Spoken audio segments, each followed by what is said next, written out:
This is Podmasana, and I am Brendan Orr.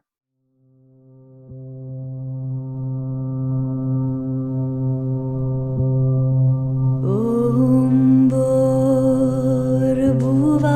Swaha Tatsavitur Varenyam Bhargo Devasya Dhimahi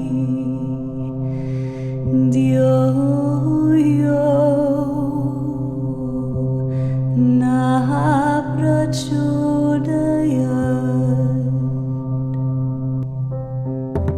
What if the miracles described in ancient yoga texts, once thought to be metaphors or supernatural impossibilities, are actually real?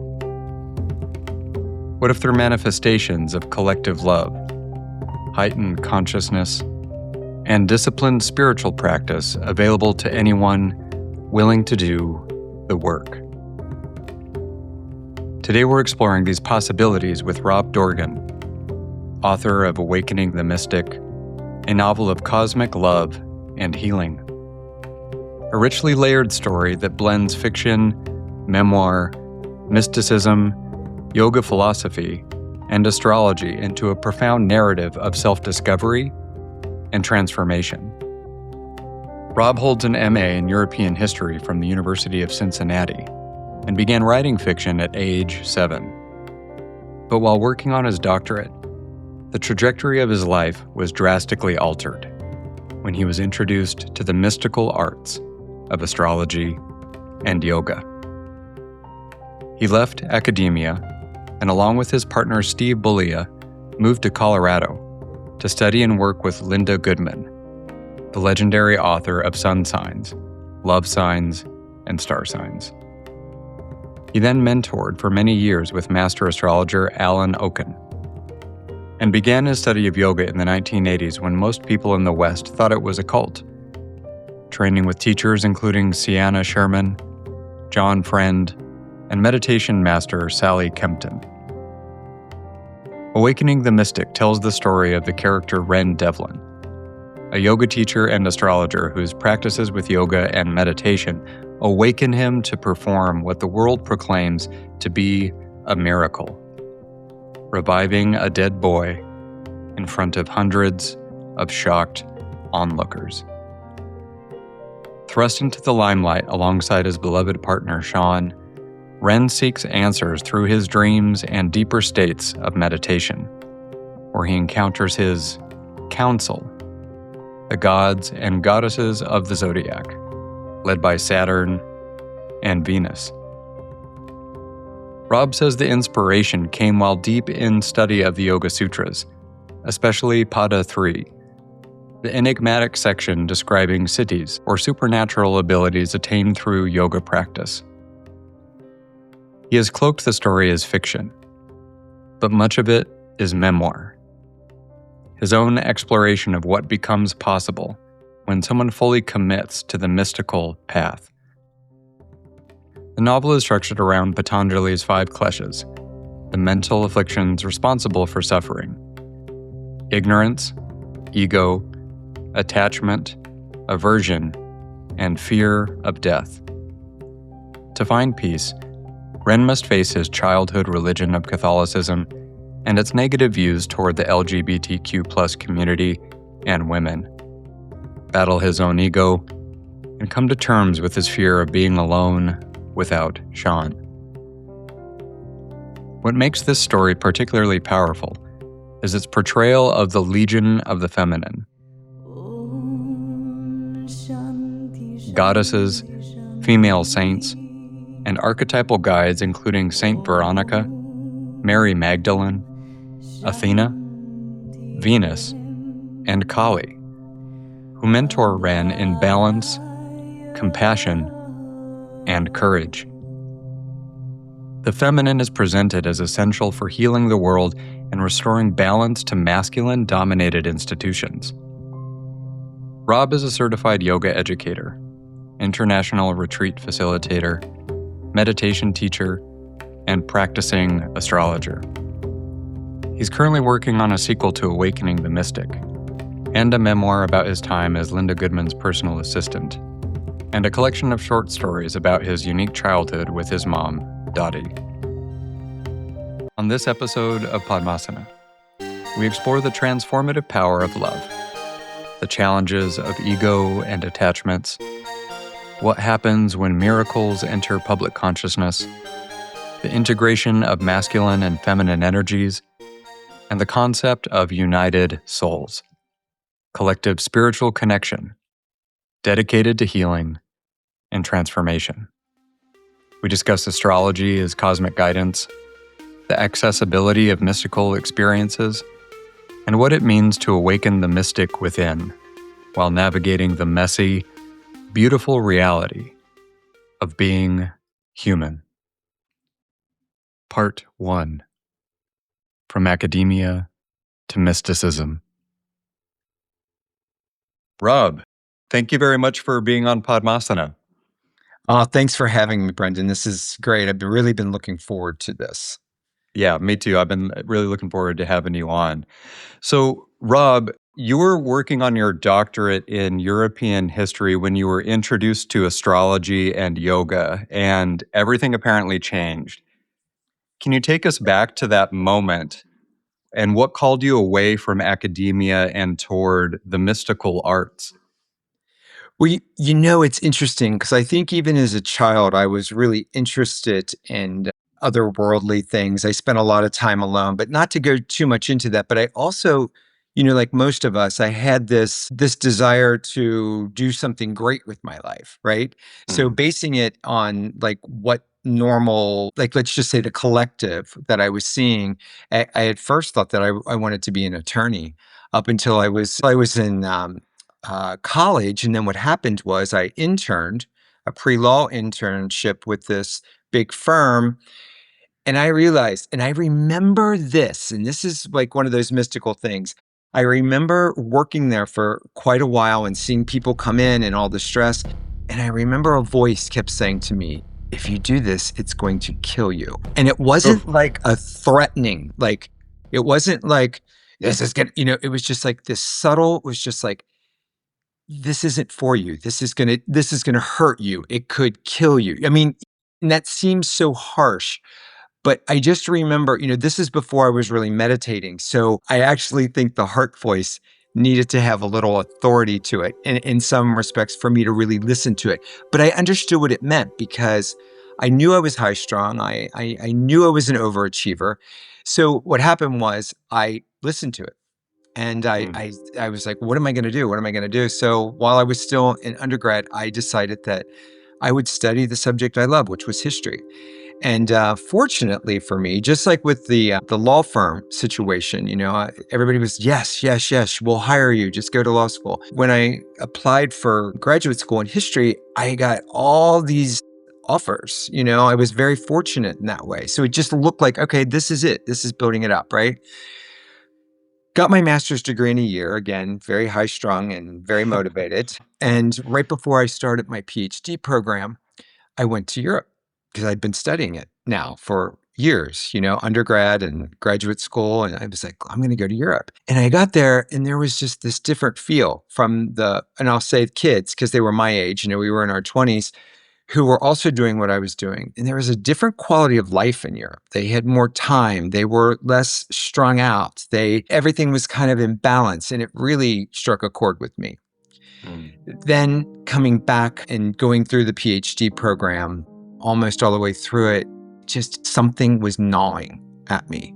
Like again, there was no voice about this is going to be detrimental, but there was a feeling in my gut, like this, something's just not right. I'm pushing something that doesn't need to be here. So I was looking for answers, and I went to counseling through the university. It was kind of helpful. And then a friend of mine in the program said, you know what? I did something really odd. I went and got an astrological reading. And you know what? It was really helpful.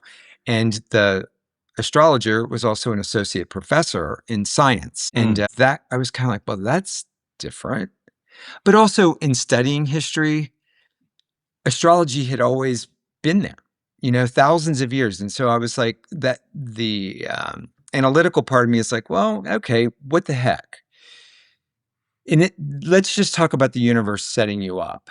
I walked into this guy, never met him. All I had done is given him my information over the phone, and he just started to explain my life in front of me to the point where I was shocked. I probably was in shock. And some of the things that he was saying, but one of them was that same message that I got from that heart voice. He's like, you have to figure out how to keep things even because you're really have a very nervous energy. And he explained it because of the fact that I have Uranus in the first house conjunct my ascendant. People who know astrology will know that that's a very intense energy and very nervous. And he said, so you got to be careful on what you do and how much stress you take on. So, it was like an underscore of that first voice that I had heard. And he started explaining, what about something like yoga, where you can move, you can use the Uranian energy, the ascendant, and you can move, but then the focus is really about centering. And, back then, yoga was like a cult still in the United States. Very few people were doing it, but I sought it out. And I just remember doing my first class in this woman's carriage house. There were about 6 of us. And of course, I'm sitting there the whole time it starts. And I'm like, what am I doing? What have I done here? I've gone to an astrologer. Now I'm doing yoga, all that kind of self-doubt stuff. But when we went into the first Shavasana, I remember laying there and tears rolling down my face. I had no idea why. But something, I can even bring that feeling up, that something inside of me, kind of like a knot that was there, loosened just a little bit. And it was that knot that was in the same place that I, had been feeling all this tension about my life and everything. And I just thought, I got to listen to what's going on here. To really answer the question, it was this self-exploration because I was so concerned about my own personal well-being that sent me to an astrologer. And then on top of it, with that, is like, I was like, how does he know all this? So I started asking questions. He started mentoring me some, while I was still in the history program, giving me books to read. And I was just exploring it. So it was, the road off of there was basically self-preservation in a lot of ways and really listening to myself. Yeah.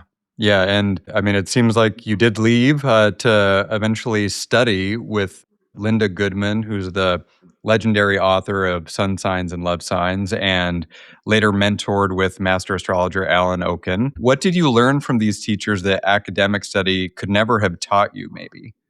Well, I think I would kind of have to say everything because, history, I have gratitude for every part of my life. I am very appreciative of taking so much world history, ancient history, history of spiritualities, because it's given me a context to really put things into. But then beyond that, the astrologers have really helped me and my yoga practices have really helped me to put into perspective, like what life is about. If we just keep going, like if I had just kept going in that direction I was going to, I believe for myself, there would have been a point where I would not have had the depth that I needed in my life. What is life really about? What am I supposed to be doing? Which are all the existential questions that we ask ourselves. Some of us ask it and we look for answers, and others we get really nervous and we kind of ignore it. But to get back to that is like what Linda did and then later Alan did was, they helped me to explore a different realm of reality that I really believe coexist with what we're doing on the planet.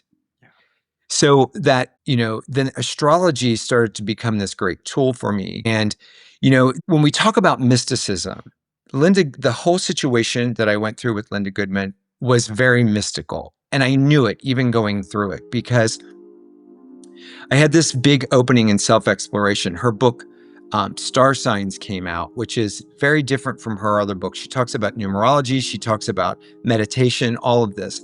And I was like, just started into yoga, which is talking about finding your guru. Well, I had decided she was it and that I had to meet her. All right.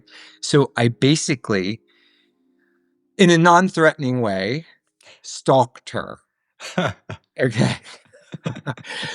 I used my academic outline in a good way. I sent it to her and said, I'm a researcher, history, on all this kind of stuff. And we made some contact, but then I just went full force. And my partner and I sold everything and we moved to this little town of 400 people called Cripple Creek, Colorado. Oh, wow. And when we got out there, she was very busy and she lived anyway. All the synchronicities that happened. And although we had made contact, she was it wasn't able to get to her or whatever. So I took one of the practices from her book, which was use of mantra and focus. And I sat on the back deck every day. And I said, looking straight at her house, visualizing her, you will meet us, you will love us, and you can't live without us. Yeah. And all of that happened. And it was really strong. I mean, and when I told her later, when we were not only just mentor and student, but then became very good friends, when I told her about that, she's like, you manifested this, So early on, it was like, I took what I read from who I thought was going to be my guru and implemented that energy. And then the next thing you know, there we are. And so right away, I underscored the power that we have with our mind and heart. So in an indirect way, she taught me that too, because I kind of used her own techniques on her. Yeah, for sure. And I'm wondering, Rob, there's some who might hear that story and think, well, that's willpower, right? Yeah. And then maybe that's the extent of it. How might one respond to someone who maybe says something like that? Is it more than willpower that led to that happening?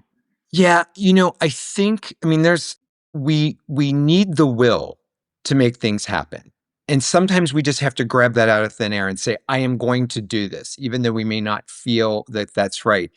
I think the difference with just pure willpower is that we can learn to put an intention and a why behind what we're doing, and then add the intense focus. And I know we're going to talk about yoga here, but I think the difference is the intention, the focus, and the willpower. Those three things together, I think, are very important, because sometimes if we just use willpower and we're really not sure why we're doing something, I feel like things just kind of peter out, But I think if we can line it up with our inner intent and our heart voice, I think it's a whole different ballgame then that takes it beyond willpower. Does that make sense to you? Absolutely. Absolutely. Yeah. Thanks, Rob. And so you had talked about it earlier, that period of time when you began studying yoga in the 1980s, when most people were thinking of it as a cult. What drew you to yoga at that time? And how did it change your life in ways that you maybe didn't expect? Well, I went to it to relax because I knew I was high strung. I was already, at a young age, had ulcers. I was having anxiety. I was dealing with depression. And now I had this, everybody's like, well, you can be whatever you want. They want you at the law firm. You can be a tenured professor, all of this kind of stuff. And there was so much discontent. And I was actually really trying to listen to that message. So I guess the unexpected thing with yoga was just how deeply it helped me relax. So, I think when we find something that works for us, it can almost become like an addiction. It's like, oh, I found something that's working. So I just jumped in, I wanted to know more. So, and back then also, unlike right now, almost all the classes that you would go to back then, the teacher was a little more well-read in yogic manuscripts or philosophy. Right now, I teach teachers. Okay. So I'm not bashing anything. But right now, you kind of have to look for that because there's a lot of people who are just taking you through a practice. There's nothing wrong with it. We need to move our bodies. But back then, when you would go to a class, you were getting, like my first class, she was reading from the Upanishads. I had no idea what they were, but they were gorgeous. And she's like, this is thousands of year old poem. And I was like, and I'd studied history. So I knew a little bit, but nothing to that depth. So I think the surprising thing that yoga gave me was I got to study it, which had a sense of history to it, but also that deep sense of relaxation I realized was something early on. I kept thinking, this is what we all need. We all need this kind of relaxation. And I hope I'm not digressing, but I want to back up for just 1 second. Go for it. I grew up in Cincinnati, Ohio, and on public access, when I was like 8 and 9 years old, this woman named Lilias Folan it was called Lilias Yoga, and then Lilias and You. She was on TV forever. And as a child, I remember sitting in front of the TV watching this woman in pure awe. So I have to go back to her in that and just remember I was trying to do all these poses with her and I was really attracted to it. And I think that helped me when the astrologer said something about yoga. So it wasn't as foreign. I was like, okay, there's this woman on public access, on PBS. So I went back to that. And I think it helped me a little bit then. And then when I became the adult and started going to the classes, that relaxation, I think, surprised me on a different level. And I think the biggest surprise was that heart voice that kept trying to talk to me in certain ways was talking to me even more. And the self-doubt about it was starting to dissipate. Yeah. Well, that sounds like a great combination of two wonderful things, PBS and yoga. Yes. And she was a great teacher. And actually, I was fortunate enough to have her do an endorsement on my book. And that was just like a big thing. And so giving me chills here, she just passed away yesterday. Oh, sorry to hear that. Yeah. 90 years old with a great life. So yeah. Well, that's very touching, Rob. And so the inspiration of your book, Awakening the Mystic, came while you were deep in study of Pada 3 of the Yoga Sutras. This is the section describing Siddhis, for those who may not be familiar with it, or the supernatural abilities. What happened during that study that made you realize this needed to become a book? Well, the mysticism, because what happened was, I said I teach yoga teachers and do these year-long programs, and we always do the sutras and we take it through. And every time I had been through a course, Pada 3 was always just skimmed over. They didn't really know how to explain it, or what are these things that devoted yogis can develop. And it was a lot of laughter, a lot of cynicism, all of that kind of thing. So I decided, especially for that particular teaching right before I started the book, that I was going to really dive into that particular section of it, Pada 3, because I had studied the other 3 and never really dove into it. So I was doing these practices. I was doing everything that they said, and I was teaching the yoga teachers, and they had lots of questions about it. But literally, Brendan, what happened was I was on my way to class on a Sunday morning, and it was a Sunday, and I was going along the river, and I had this flash, okay? And I'd never had anything like it before, where basically the story lined itself up. I was driving. I was kind of the main character. I mean, I was living the moment, and I had a vision. Of course, I kept driving, but I saw all of it happen in front of me. And I was like, I don't know what this is. I've never had this before. Okay. And so when I got to the studio that morning, my co-teacher said, you know what, we don't really need you till lunchtime. Do you want to go back home or whatever? I said, no. I went in the office and I started typing. I typed for 3 hours to try to get as much of it as I could. I mean, like typing. And I really had no idea. I was trying to capture what I had just seen. And it was almost like I could rewind it and type it, and then rewind it again until I got it all down. And then I typed for 3 months, the story. So did it come from me studying these deep practices? I had an experience I'd never had before, and I'm studying a part of the Yoga Sutras that talks about mysticism and practices and what can happen if you have that, if you do these with true devotion. And at that time in my life, I was still pretty much, but at that time especially, doing really deep meditations to get into that section of the Yoga Sutras. So I feel they're very much combined. And because of that, I have been listening to my heart voice for a long time, but somehow it took it deeper. All my studies, all the stuff came together, the astrology and everything, because that became part of the inspiration for the book. So in some respects, the book itself, the way it came about, was a mystical experience. Absolutely. It seems that way for sure. And so you've said that you've cloaked the book as fiction, but much of it is actually somewhat of a memoir.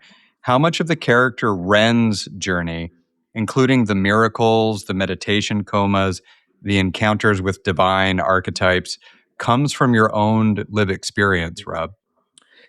Well, a lot of it. When you read the book, the first part of it, you'll hear this yoga teacher and he's on his way to teach. And so there's a lot of memoir in it, but there is fiction to it as well. I mean, I have been journaling since I was at least 14, journaling about inner peace. And that's how the whole book starts off, is the character is looking for inner peace. So in the book, the character develops a relationship with his astrological chart because they come to life for him in his meditations and his dreams. That really happened. My first Saturn return between 28 and 30, I started having deep dreams. And then when I would meditate, I was meeting this counsel that sat at a long table. And at first I didn't know who they were. But then I started to realize and ask questions. And they were the mythological version of my astrological chart. Saturn and Athena and Venus. And so I really started listening to them because I think they were a version of the heart voice, but coming in a way that I could understand it. And also coming in a way where it compartmentalized the things that we all have inside of us. And I knowing like which planet represents what energy, I was able to start asking questions that way. So it was a really deep experience. Again, delving pretty deep inside myself. So, that part of the book, that's where that came from. The counsel. And now in my astrological practice, because of the book, I have a lot of people getting a hold of me wanting to know who their chairperson or how their counsel is made up. So it's psychologically, I think, very helpful for some people. We all have different tools. The coma is actually a real thing that can happen. I studied for a long time and very closely with Sally Kempton, and she was also very helpful before her passing on encouraging me to finish the story and to actually put it out there, because I was very leery. Sure. I know it probably doesn't come across right now, but I'm an introvert, and putting myself out there is not really the easiest thing. But in my studies with Sally, one of the things that we studied and talked about was it's called a recapitulation meditation. And sometimes yogis will go into this deep recapitulation where they're working through something really intense, and it can last for days, where everything slows down. Their heart rate, all of the metabolism stuff slows down, so they need very little to exist while they're processing all of these things. I was fascinated by that. I feel like I've had many versions of it myself. So to take Ren, the main character, into a meditation coma, it felt right. And again, I can't take a lot of credit for it, because as I was typing, it just kind of came out. And I was like, oh my God, he's going to go into, he's going to, because that's how the whole process worked.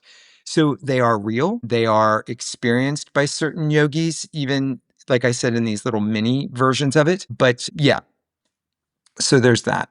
And then the miracle. Well, that's chapter 5. And it happened to me in a vision, to the point where it felt extremely real. And I still have dreams about things like that happening. Reanimation. And it's very interesting to me to look at the symbolism of that. Like I just had one last week with a blackbird. So very, very interesting kind of mystical situations with that as well. If you're a devoted listener of the show, becoming a Podmasana Plus member is a great way to provide ongoing support of the show and get extra perks across 3 tiers, such as early access to ad-free episodes from the growing Podmasana archive, discounts on merchandise, and optional recognition in show notes and on Podmasana's website. Higher tiers also get access to bonus episodes, a private chat group, live video Q&As with featured guests, a personal thank you mention in episodes, and more. Listeners can support the show via monthly or yearly subscription starting at just $3.99 per month. A 20% discount is applied to all yearly subscriptions. Yearly Podmasana Plus subscribers even get free merchandise. Subscriptions automatically renew, and there are no contracts. For more information, visit podmasana.com/plus. You can also make a one-time or monthly donation to support the show at podmasana.com/support. 1% of all revenue from Podmasana Plus memberships and donations are committed to carbon removal. Thank you so much for considering a Podmasana Plus membership. Your support means a great deal, and your subscription helps to cover the research, writing, and audio production that go into every episode of Podmasana. Part 2: Kleshas, Miracles, and the Feminine. So, Rob, the novel is structured around the 5 kleshas, the mental afflictions that cause suffering according to Patanjali. Why did you choose these as the framework for Ren's spiritual evolution? And which klesha was hardest for you personally to work through?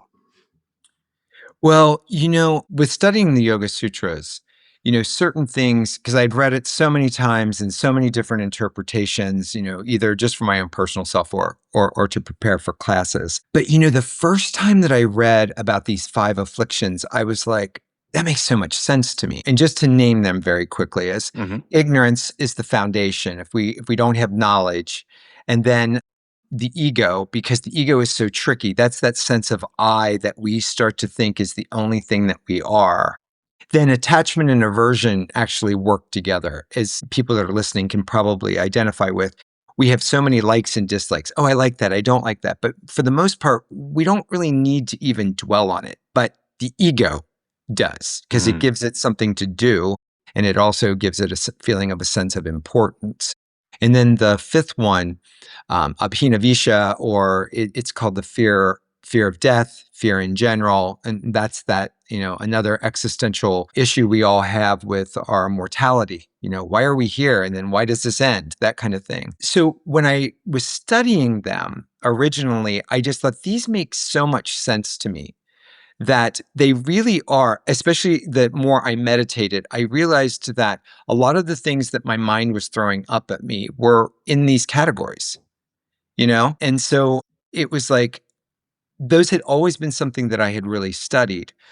But going back to something that I said earlier in part 1 is that a lot of what I was writing was just coming out somehow. Now, I know that because I had this knowledge, it was in there. But the structure coming out through the kleshas actually surprised me at some point. And I was like, oh, wow, this makes a lot of sense that the character is going through these. And I had been attracted to them. So that's kind of how it happened. I mean, I had knowledge of it. Then I feel like my muse brought that through, structured the book around it. I also think it's something that people can relate to. They can take out all the Sanskrit words around it and just get down to ignorance, ego, attachment, aversion, and fear. And people can identify with it, because that's one of the things with the book. Somebody's like, well, am I going to get bogged down in all this yoga, all the words? There's a glossary. If you want to learn it, great. But if not, you can just read the story for what it is. And like Ren's the main character, I think the hardest one for me is ego, because it's so tricky. It comes up in so many ways.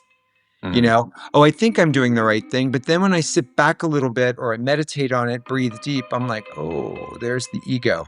And in the story, Ren is tricked several times by ego, even when he thinks he's doing the best thing for the world.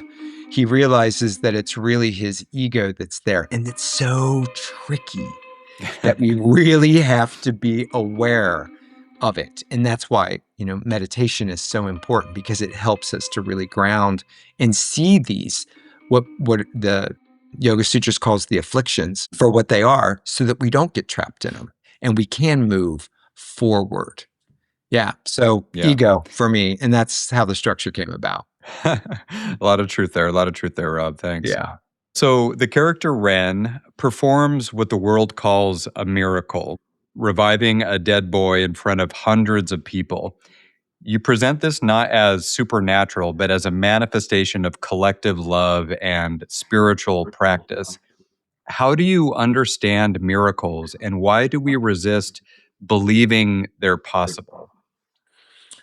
So, Brendan, you know, in history, the further back we go, we realize that, you know, our ancestors had much more of a spiritual existence, just as it was. I mean, they were trying to understand life. So they would look at the sky and try to figure out what their part was, their connection with nature, trees, and animals, and the rituals that they came about.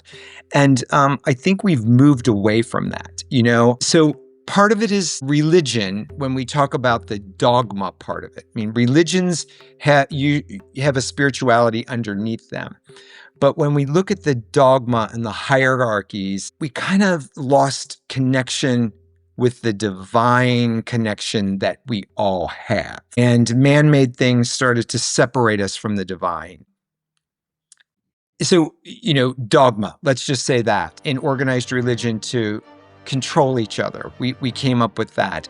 But then even science in the 1700s, when we look at the scientific revolution, we deified science. I love science. It's really helping us out. But it's not all there is. And some of us, that piece, if you can't prove it by science, it doesn't exist. Well, there's lots of things in our modern culture that couldn't be proved by science even 100 years ago. So where is that leading us to, right? So miracles, right? Miracles are basically things that happened that we can't explain with our rational mind. But again, going back to losing our innate connection with the divine, which is what I think a lot of us have done, which has led to depression and trauma and all of these different things, because we are connected. And when we lose that connection, we feel that ego I is the only thing there is. And that's really lonely, you know, because relationship is very important. We come in alone. I know that phrase, we go out alone. But, you know, in the middle, it's a lot about relationships. And so why have we lost contact with miracles? I think we all want to believe in it, just like we want to believe in the power of love. But I think we've been so programmed to be rational. And a lot of us, all of us, have mystical tendencies and connections. But we poo-poo it, or we say, I'm just making that up. It's coincidence. There's no such thing. You know, Carl Jung, the Swiss psychologist, said, if we were aware of just how much synchronicity was happening around us all the time, it could drive us crazy. Because we are so connected and there is such an interesting tight web. So that's where this power of love comes from, the connection, because I really think that's where we come from, all of us. You know, we're all cosmic space stuff. Organically, we are, and we're all related in whatever else is out there. We're in this illusion of the I, takes us away, I think, from believing in our own self. Because I'm not saying have faith in something that somebody else told you. My big thing, and the thing I've learned from astrology and yoga, is believe from the experience of yourself. from what you see and hear and feel and what is in your own heart, and then experiment from there. Yeah, those are some great wisdom nuggets, Rob. Thank you. Yeah. So the story, Rob, prominently features a legion of the feminine. We've got goddesses, female saints like Mary Magdalene and Saint Clare, and archetypal guides like Athena, Venus, and Kali. Why was it essential to center feminine power in this story about a gay male yogi? Yeah, part of it, I think it's a little twofold here. I personally have always felt the strength. I have had incredibly strong women in my life. My mom, from my mentors, some of the wisest humans on the planet for me in my influence have been women. So I think, we can take part of it as that. The muse that I feel like is coming through me for this story and for some other things is definitely a female, probably Saraswati, because she represents inspiration and artist. And that was something that Sally Kempton and I, my meditation mentor, talked about. And it does feel like that. Like I have a large painting of her back behind me. We have in our society relegated the feminine energy to either second class or non-existent for far too long. And honestly, it doesn't make sense. Nothing exists without both energies. Male, female, the masculine, the feminine, but we've relegated it to something else so we can control it. And like I say in the book, we can look at it as one way. It's coming back. We all find that we need to nurture. I mean, even those of us who are feeling off kilter by all the media and stuff, we're finding solace when we go inside and we find a more feminine, softer way to nourish us, right? But it was important in the story also that nurturing is not always soft. Like the chapter that I did on Athena, where she basically takes the main character down into a dungeon and shows him his life through a cauldron, and she's so intense. But it's important because he needs that. He needs that almost Kali, the shriek reel, all of that feminine energy that is rising up along with the nurturing. So does it matter that it comes through a gay yogi? I think it matters that it comes through a male, because the lesson, and it's even said in here, it's like men need to recognize me, talking about the feminine energy, and need to speak up for me and need to be able to start to bring me back, because we all talk about wanting peace and harmony, and we can't have it if we're all in aggression and just Mars energy. I'm not saying that we don't need that too, but it has been leading us look through what we written history. And now we need a shift.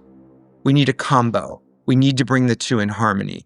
So I think that's really why it was so important for it to come through a male. And also, all of that energy coming up. I mean, all of the feminine stuff about Mary Magdalene, how her gospel relegated, aside, but part of the Gnostic gospels.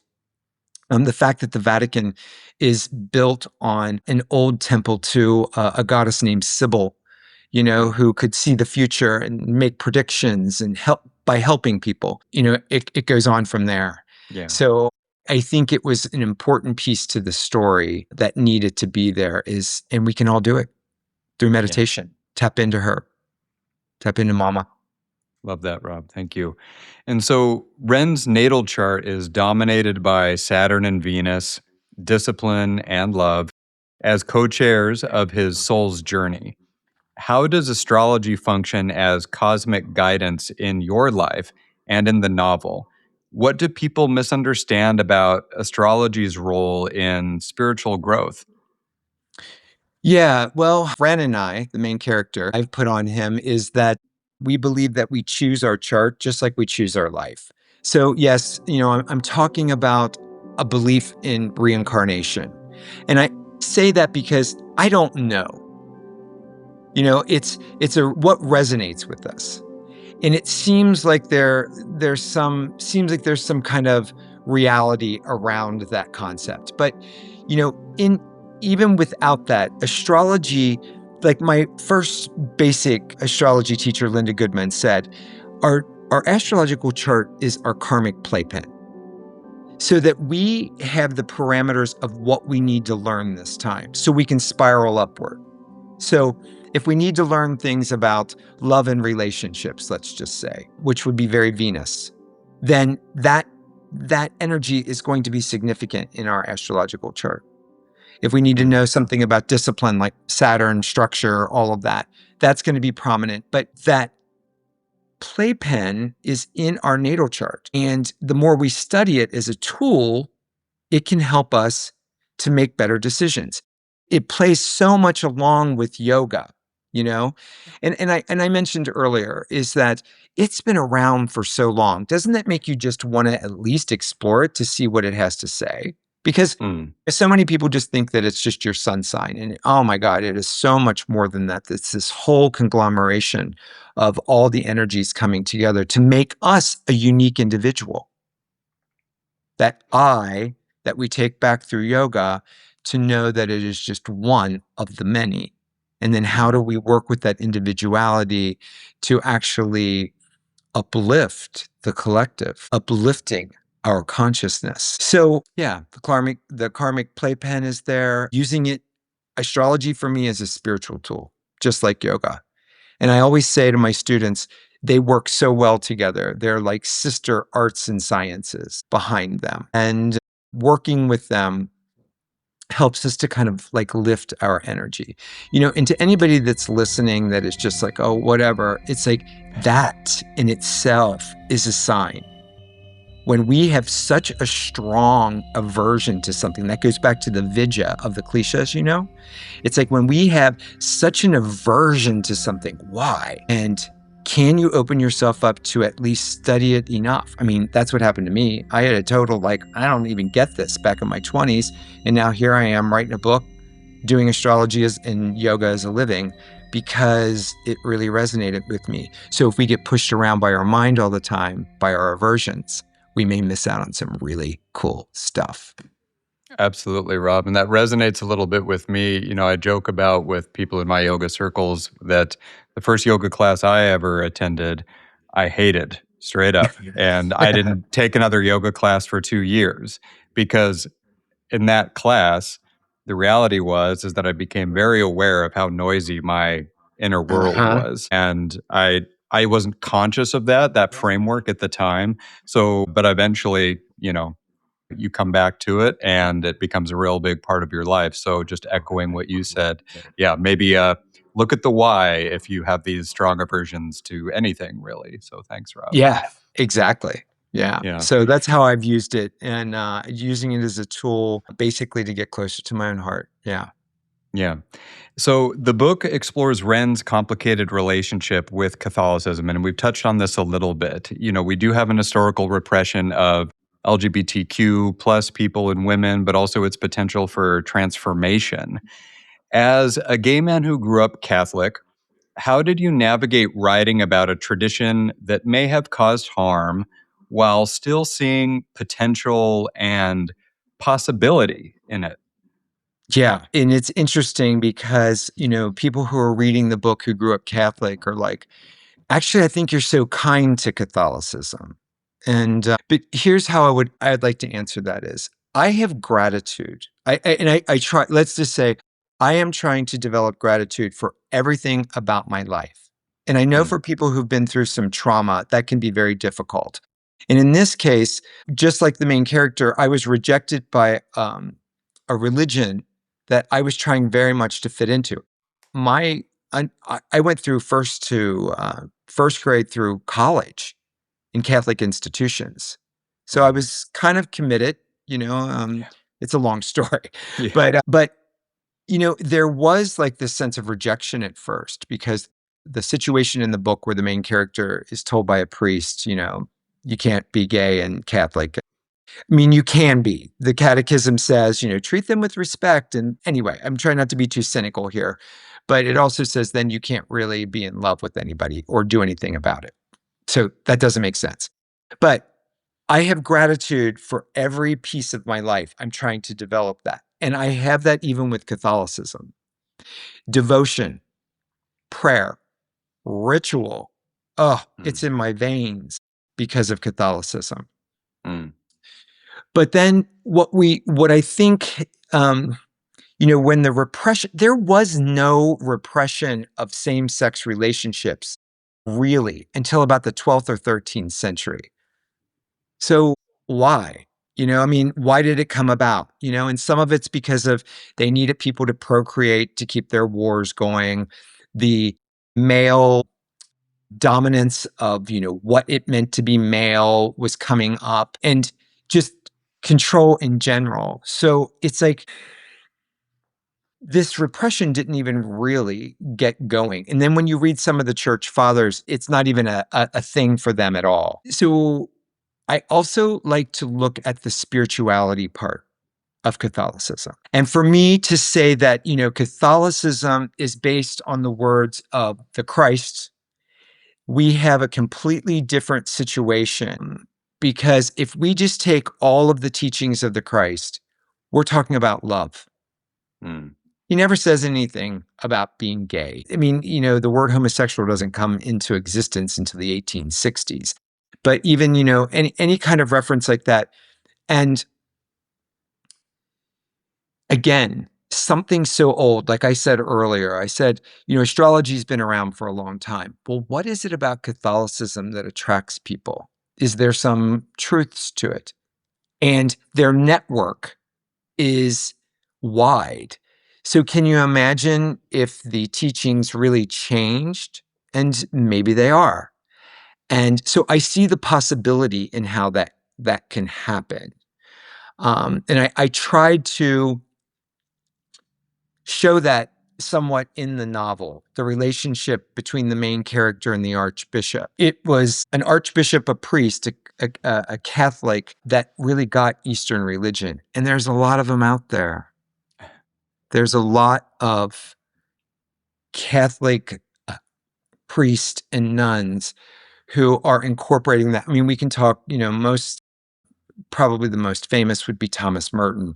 But it's like we're seeing that in so many other ways that they're being integrated. I do see the possibilities of any spirituality when it gets back to love and away from dogma and trying to control people, of having potential, because all the spiritualities can do that if they join together.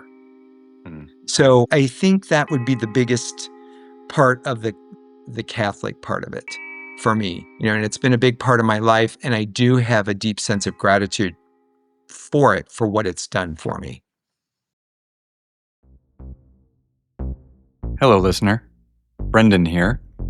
Do you or someone you know have an article or book to share, a work to highlight, or story to tell that would be a good fit for Podmasana? If so, feel free to reach out via email at ideas@podmasana.com. That's ideas@podmasana.com. And we'll be sure to get back to you. Thank you.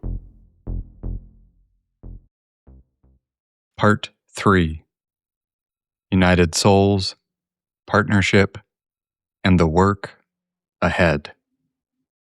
So, Rob, in the book, the characters Ren and Sean's relationship is portrayed as united souls, a cosmic partnership dedicated to mutual growth and service. You've been with your partner, Steve Bolia, for many years. How has partnership shaped your spiritual journey, and what makes a relationship a vehicle for awakening? Great question. The fortunate thing about our relationship, and we may not have been completely on a synchronized path all the time, but in a lot of ways, we're accepting of each other. Steve always says, I'm like one step ahead, and I don't want this to sound egotistical, but I'm like the one that wants to research. I want to experiment. I want to do this. And then he'll be like, what's going on? And I'll be like, try this. And so I kind of pull him forward. Now, there have been times where it's been the opposite. So it's not always like that. But the beauty of it is that we are both questing for something more and answering questions. And so I think that partnership is what comes across in the book for Ren and Sean as well. This united souls is when we are in when we are in a deep connection of relationship where we're supporting each other. So with that said, it doesn't always have to be the same path. But if two people, because I've got people, in my counseling that are on very different paths, but they support each other by, and I'm just talking about by the way they communicate about it, not poo-pooing anything, but maybe being interested and asking questions. And again, then they open themselves up to it. Steve and I are very fortunate that he grew up very agnostic, which he's a very unusual person on the planet, I believe, which grew up with almost no religion or spiritual whatever. So everything was new to him. And so we've been on this path of astrology and yoga together. And I think that has been very helpful. And it also is why we're doing our work together. Although my name is on the front of this book, he could very well have been a co-author on it because he did so much with the editing, so much guidance and advising, especially once we started working with the publisher. And United Souls, the us, the capital U and the capital S, I do feel like he and I and the main characters have that. But the point in the book is that we can all have that. Like really, that's what we're moving to through what we would say with yoga and meditation is, we move through the Kleshas and we realize that the I makes us an island. And so we really can open ourselves up to realizing that we're all the same. Now, there are differences in us. But when I say all the same, what I'm talking about is the heart stuff, and the love part. And in that case, and we get out of attachment, aversion, or we educate ourselves, we're back to the Kleshas, on the stuff that we need to learn so we can move out of discrimination. Discrimination is just a wall that keeps us from wholeness within ourself. And so the United Souls is a concept that comes up in the book because we can all do that. That's where the miracle comes from. Ren is a conduit for the collective energy. It gives me chills even to just state it like that. But that is really what the story is. This isn't necessarily Ren doing miracles. It's him being able to tap into the collective and feeling unconditional love. That's the United Soul part. And that's not easy until we really develop the habits of yoga, where we're always questioning ourselves through our discrimination, always, questioning our attachments and aversions and keep moving forward. So that's the United Soul part of what people can have with their partners, but then we can extend that love out to other people. One example I like to use is, and I think that people who have animals can feel this, that unconditional love that's between you and your pet, or, you might have a string of pets throughout your life. And there's that one, like we have one cat that we call our guru cat, because there was just this strong connection of like love and understanding. And I think that's possible with humans, so. Yeah. No, it's touching stuff, Rob. Thank you. And so you're currently working on a sequel to Awakening the Mystic, which is a memoir about your time as Linda Goodman's personal assistant and a collection of stories about your childhood with your mom, Dottie. Yeah. What can you tell us about these projects and what's maybe the through line connecting them? Well, so the sequel to Awakening the Mystic is one thing. Then the Linda Goodman book is another, which is about gurus. And then the one about my mom all started in a writing class that I take weekly, and she just kept coming up. But she's a big influence in my life, a very strong female character, as is Linda Goodman. The thread with all this, I guess, would go back to the strong feminine essence there. With Awakening the Mystic, I think there's more to be said about the story. So that's starting to weave itself. I've got a couple chapters written and things are moving in that direction. The story with Linda Goodman is that although she was a great mentor of mine, she was also a very challenging person for me, even though we became friends. And I think that understanding what that phrase guru is, I was ready to give over my power again, like I had earlier in my life to Catholicism. And Linda was another part where I was just ready. I'll do anything. I mean, we became her personal assistants. We were answering her mail. We helped her edit a book, all this kind of stuff. And I was just like ready to just throw out this one for this one, right? Mm. This is my personal thing. We can have teachers and mentors, but gurus, there's a fine line there. I mean, in the yoga world, anybody listening can, without me going into stories, we hear those, right? Guru, I'm not sure of. You know, my teacher, Sally Kempton, always talked about her guru, but I think that story is about becoming confident in our own power. Mm. The one with Linda. The one with my mom is, I think, pretty much pure joy. But she was such a character. Like, I mean, the stories are hilarious, but they can also be very serious at the same time. You know, I mean, she was very social and all of that. But if there's a thread between those books, I think it is my belief, again, in the feminine essence. I mean, my mom was a big reason for who I am, supporting me. She was an extrovert. I'm an introvert. But when I do something like this and I'm extroverting out there, it's because I lived with her as part of it, you know? So, yeah, I think that those would be the things I would say about the projects I'm working on right now. Great, Rob. Well, that's definitely some stuff for people to look forward to. Thank you. And as a certified yoga educator, meditation teacher, and practicing astrologer, you work with people one-on-one to help them uncover their inner counsel for a fuller life. What does it mean to discover your inner counsel? And how does someone begin listening to these guides? Well, they probably already are, especially if they've got some kind of meditation or yoga practice or self-inquiry, whatever their internal practices might be. But I think when we talk about the guide, it can give them specific examples of things. Like, for instance, in our chart, we have certain energies that are stronger than others. Okay. Like when I talk about the council, it's really about finding out who the leader of that council is. So it helps you to focus on like what your issues might be. I mean, that's how you can use that concept if it resonates with you. It's very psychological in a way because the 10 planets, the 2 luminaries and the 8 planets, they're representing these archetypal energies in all of us.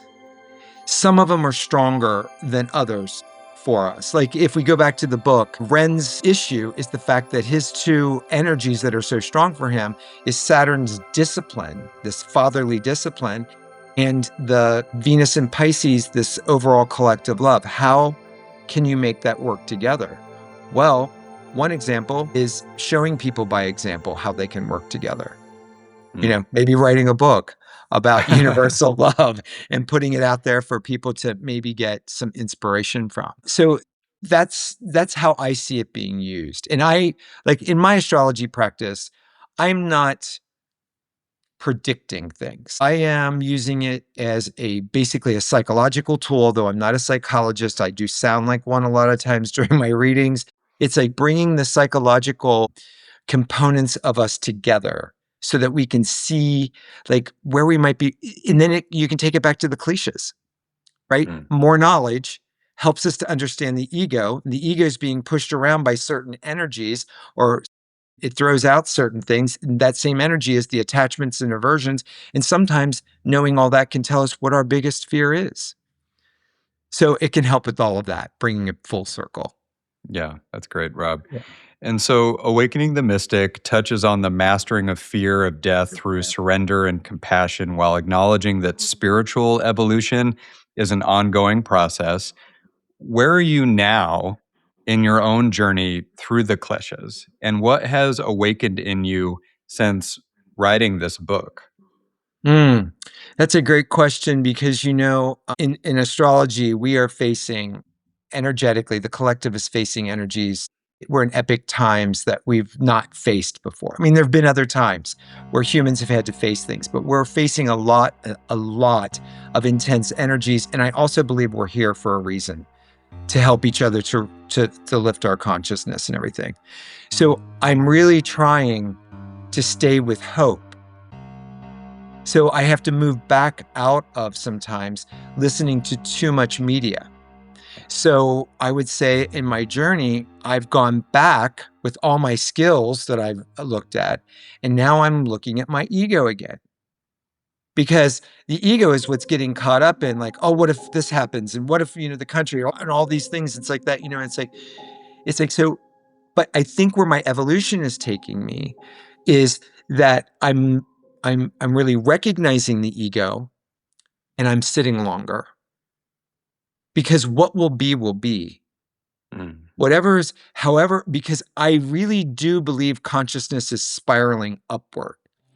But in the tantric way that I have studied yoga, we experience dark times to take us further up.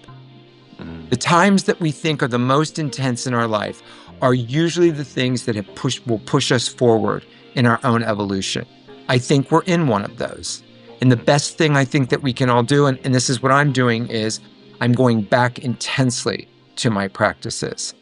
Because as we sit in meditation and we actually use our heart energy to emanate love out, we affect the collective.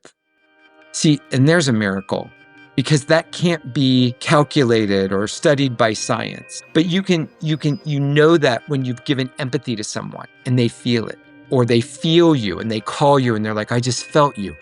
We can do that. So in my evolution right now, I am talking about, in the book and in my teachings, about this mystical revolution is us finding our heart and really strengthening it and sending that love out to our network. And hopefully then they go on from there and there, because we really are connected by a silver thread of light through each human heart. And when we close our eyes and imagine sending love through that thread out to everyone, we are affecting the world more than we know. Powerful stuff, Rob. Powerful stuff. Somewhat related, but the last question I have for you is, you write that the book is full of real possibilities for the future of our human species and Mother Earth. What are those possibilities, and what would it take for humanity to collectively awaken the mystic within? Well, like I said, the connection is love. And depending on your circle, there are more of us out there doing this, opening our heart. First of all, there was, up until like the last, I don't know, maybe since the 1960s or 1970s, there wasn't a lot of talk of modern day mysticism, and it's growing. So that mystical revolution that I'm talking about is a real thing. And that's where the possibilities come from. But what I think we have to do is we have to find our community, and we also have to believe in ourselves. We have to believe in the power of love. We have to believe that it is the strongest energy on the planet, and it is what connects us. And there's a lot of misguided energies right now that seem to be tearing it apart, but that's where our practices come in, pulling it back in. I believe this to be true. Now, the ego gets tricky because we think it has to happen right now. Well, if I'm going to sit in this devotion, it's got to happen within the next, just, put in whatever time frame your ego thinks it should be. And it may be longer than that. Maybe it won't. I don't know. But it's like just putting it out there, knowing, strengthening yourself is a conduit for love, is so much more important and valuable work than any of us know. We need more mystics. That's why I call it the mystical revolution. Learning to sit and focus. We go back to the sutras. Patanjali says, if you can't focus, you're not going to change your mind. And if you can't change your mind, you'll never hear your heart.